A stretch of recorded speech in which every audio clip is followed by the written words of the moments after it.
Now, somewhere along the way, whether you agree with it or not, you've probably heard the argument that Star Wars has always been political. That beyond the space battles and lightsaber duels, beyond the classic story of good versus evil, embedded within it are points or statements about the world in which we live, or the times in which the films were made. And along with this, you've probably also heard, especially nowadays, others saying that they don't want Star Wars to be political, or that the inclusion of modern politics here in the Disney era of Star Wars is ruining the franchise or turning people away from it. And I feel there are two truths that need to be discussed here.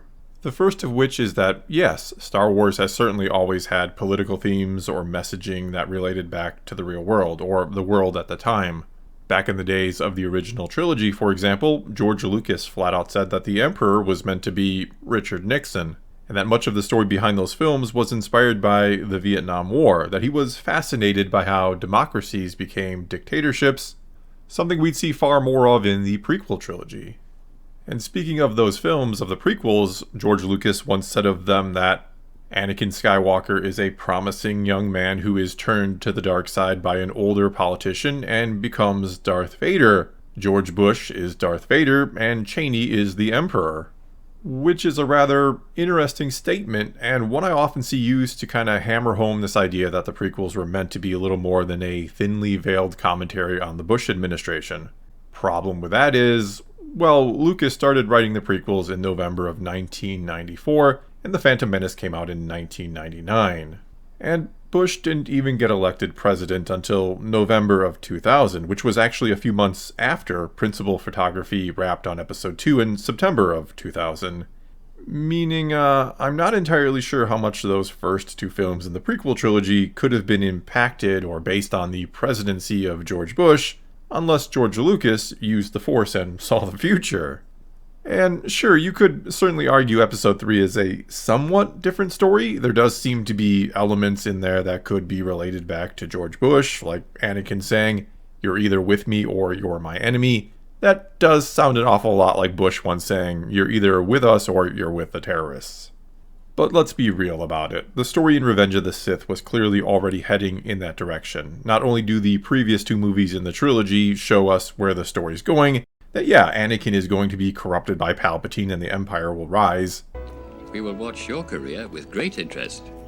But the original trilogy also, shall we say, spoiled that for us. We knew from the very start, before the very start even, exactly how the prequels would more or less have to play out. In other words, looking again at that quote from George Lucas, it seems to be said in hindsight. It seems like the story he always had planned just so happened to align with what you could argue happened in or around the time period they came out during. That it was chance more than any type of planned statement. Short of, again, episode 3 and what you could call some jabs taken at the Bush administration in that film. That then brings us back to the other truth here, one of the two I spoke of earlier, which is that the point of Star Wars, of making the films in the first place, was not for it to be a political message or a commentary on the modern world.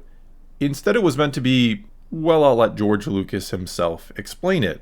The idea was simply to do a high-adventure film that I loved when I was a kid, with meaningful psychological themes.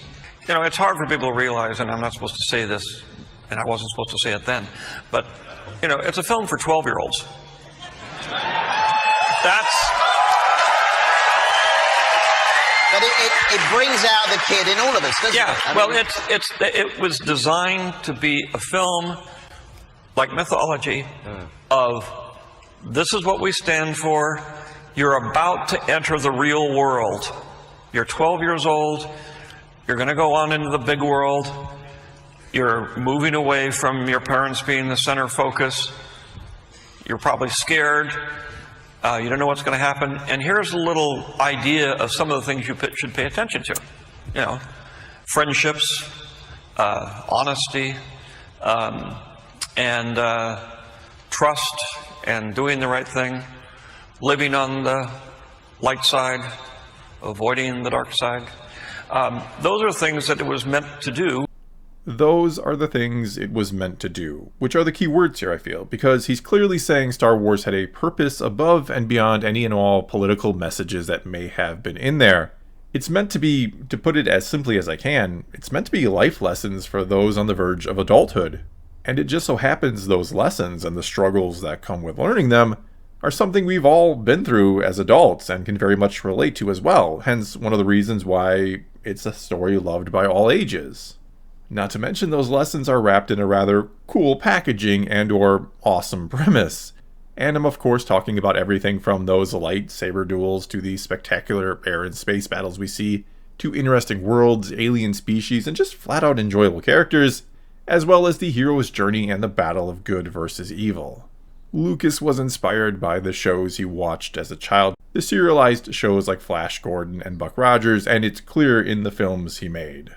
And it's all of those sort of things, whether individually or combined, that a lot of fans love about Star Wars. Not any sort of commentary about the modern world. Virtually no one's ever said their favorite thing about Star Wars movies are how they're political allegories. They may appreciate them in there, sure, but I highly doubt that's the main reason almost anyone watches those films. And this all seems especially true in a day and age today where, shall we call them, commentaries on the modern world or political views are virtually everywhere, almost unavoidable. You can't turn around without someone wanting to give you their political opinion on something, and many feel that the mainstream media has become little more than a propaganda machine for their aligned political party. Furthermore, it feels like nearly every actor and or writer and director, when talking about their upcoming movie, they have to let you know what the movie means for society and why it's so important in relation to the world today, rather than simply telling you why you should pay your money to go see it and enjoy it in a theater, or how the point of the story is something more profound than just why my political cause is so important.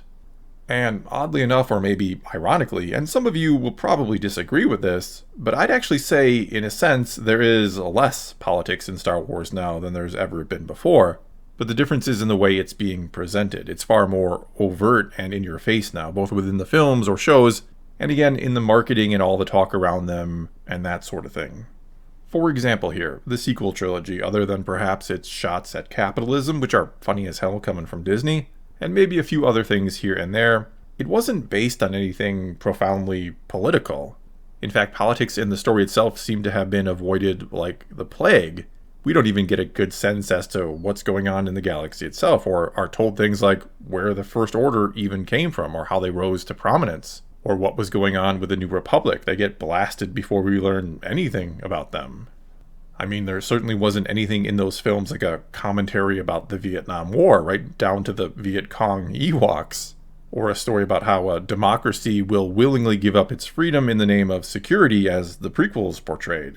The sequels really were just a story about nothing, no strong argument about anything significant, and one could also argue that it was to their detriment that they didn't try to say anything profound. Nor were there any deeper or more meaningful life lessons that were trying to be conveyed within the films, other than maybe belonging or a search and or need for it that we get a little bit with Rey.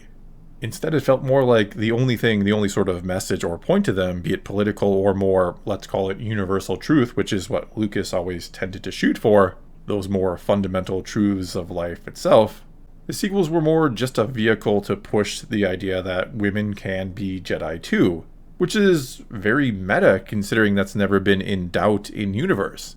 No one has ever had a problem with female Jedi in the Star Wars galaxy itself, and there are actually quite a few female Jedi shown throughout the years across many mediums, if not featured in the films. And so, yeah, I think it was not only fine, but a really good idea to have the main character be a young woman. Problem is, it felt like that was the point, that was the big idea, that everything else kind of fell down around that, and it had nothing to do or say about anything else. Basically, the sequels feel like they used Star Wars for that, rather than told a story about something truly meaningful or that we can all connect to on a deeper level, which you could certainly say about the previous two trilogies. And sure, you can certainly argue The Last Jedi tried to dig a little deeper than that. It tried to say something about failure being the greatest teacher, but it had the wrong character fail, or should I say Rey's failure to save Kylo Ren led to no real repercussions for her, and instead put her in the right place at the right time to save everyone else, which is the exact opposite of what happened to Luke at the same point in his story, at the midpoint, or the point where everything starts to go wrong before they pick themselves back up. And I'm of course talking about in The Empire Strikes Back, when his failure cost him his hand and he had to be rescued by his friends. But I digress, and so to start to wrap this up, when people say they don't want politics in Star Wars, they don't mean that literally. They're not saying they won't tolerate any sort of politics in the films or shows. Rather, what they're saying is they don't want a modern, one-sided political message to be shoved in their face or to be the point of Star Wars. Especially nowadays when, again, politics and opinions on them are everywhere. You can easily seek them out thanks to the internet and social media, though all too often they find you regardless of whether you were looking for them or not.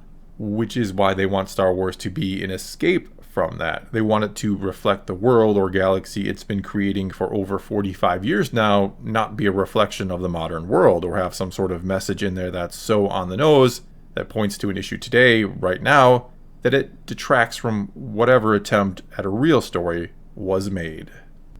Well, that's all I got for you this time. Now it's your turn to take to the comments below and weigh in on this one. Is the argument that Star Wars has always been political kind of missing the point, which is that the point has never been the politics, that they were once used as a vehicle to tell a story, and now it's kind of the other way around? Whatever you think, leave a comment below and let's talk some Star Wars. And until next time, thanks for watching.